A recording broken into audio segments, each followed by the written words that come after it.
After this. We got Bishop Leah Daughtry also coming to join us. Be careful, because I fell up. No, we don't want you to follow.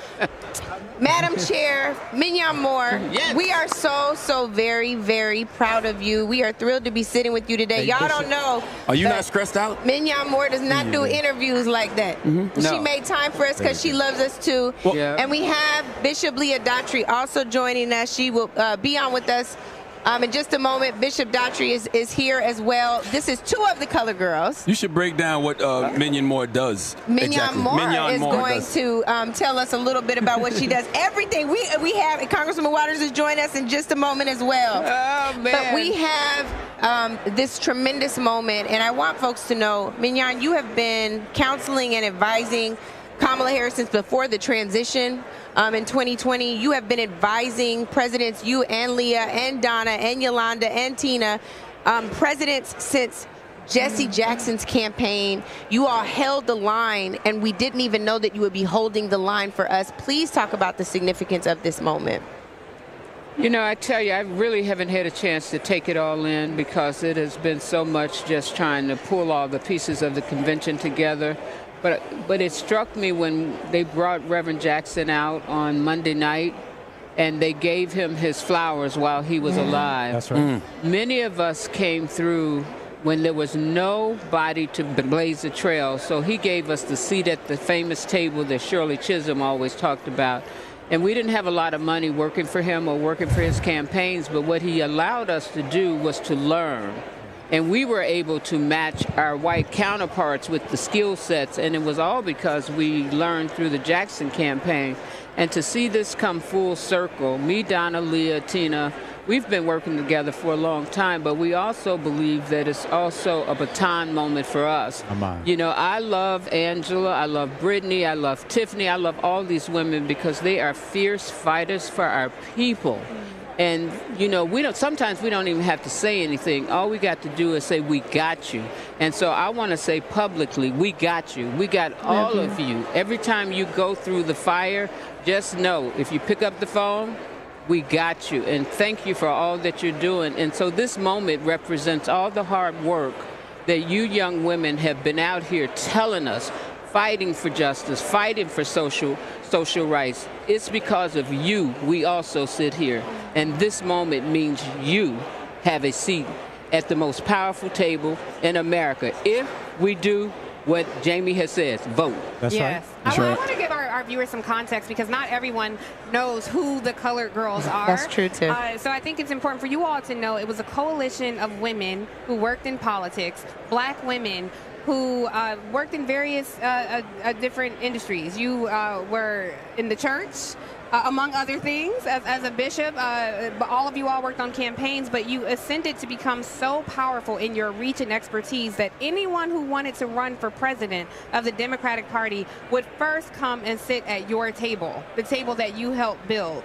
That was happening long before the Obamas were in office. That was happening during the Clinton years. And so I just think it's so impressive.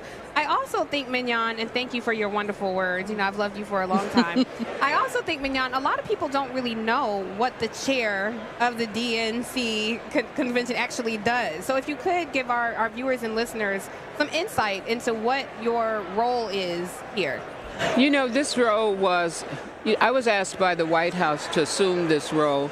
It originally started as a role that would come in and help a young man by the name of Alex Hornbrook help pull the pieces of this convention together. And thank God my sister Leah has already paved the way for us, so I'm not breaking any ground here because she had already paved the way. So this is my hometown, so I came back to Chicago thinking I was just going to spend a couple of days a week. It turned into a couple of months, and now it's been many, many months. But virtually, we build the infrastructure, and what we say is we build literally and figuratively the stage that the nominees have to stand on. We also play a strong hand in the programming of this convention. It's a lot of different pieces. People don't see behind the scenes. When you look at all these mags you're going through, that took a year's worth of work with the Secret Service. It took a year's worth of work with the Chicago Police Department. It took a year's worth of work with the city to make sure our delegates were safe, our visitors were safe. And so that's one big part of it, because you got to remember, we came in at a very troubled time. And so we had to ensure, the first part of our journey was to ensure that we could make sure that our delegates and their families were safe. The second part of this is just to make sure that people can hear the message, because it's the largest stage that our nominee will get. Right. And our nominee just happens to be Kamala Harris.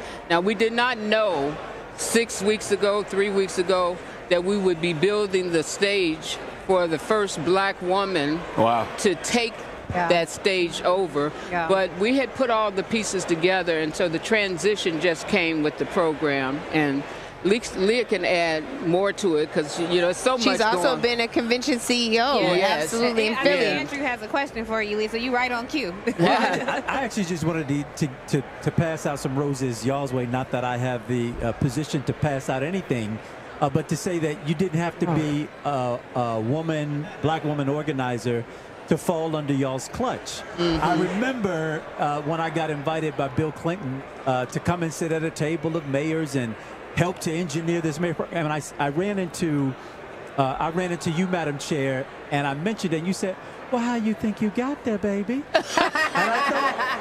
and it was just a subtle way of saying how you all, I understand the connection that y'all have. Y'all were burnished through the fire together.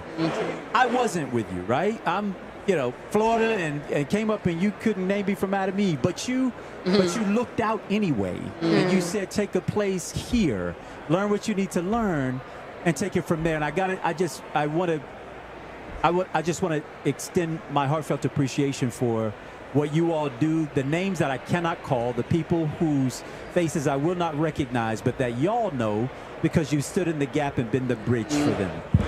So your sisterhood of four extends out to a plethora, unnamed, unchecked number of acolytes all over this country and probably the world. So we thank you for it. Thank you. We are so grateful. We didn't get your prayer. We weren't in the. Did you bring the word for the opening? Because we were up here doing this show. I just, as a woman of the cloth, obviously there's that. But you are also one of the most polished, direct, accomplished, and accomplishing women that any of us know.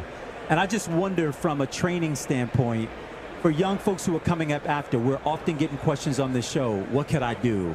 How do I find purpose? How do I find meaning? How do I exercise a role bigger than where I am? What advice would you give to this next generation of young people who want to emulate what you all have accomplished? First of all, thanks for having me. I appreciate being with you and spending this time. I would say to young people, purpose isn't something that drops out of the sky, right? It doesn't just drop out of the sky and, ooh, angels singing and there's your purpose. You learn your purpose through the doing. That's right. Through the work. And sometimes you got to try a whole lot of things. When I was in college, I thought I was going to be an investment banker. All right. And then I went to work for a bank. And as an internship, I said, this is not it. I'm not going to spend my time denying people's mortgages. Yeah. So I tried something else, and then I tried something else, and then I tried something else, and eventually went back to my training in the church, which was political, and how do you change people's lives through using the political power that we have. So I said, test it out. There's no one answer. Try something. Step out there. Experiment until you find the thing that sings to you. Katie Cannon says, find the work that your soul must have. And so you won't know by sitting on Google.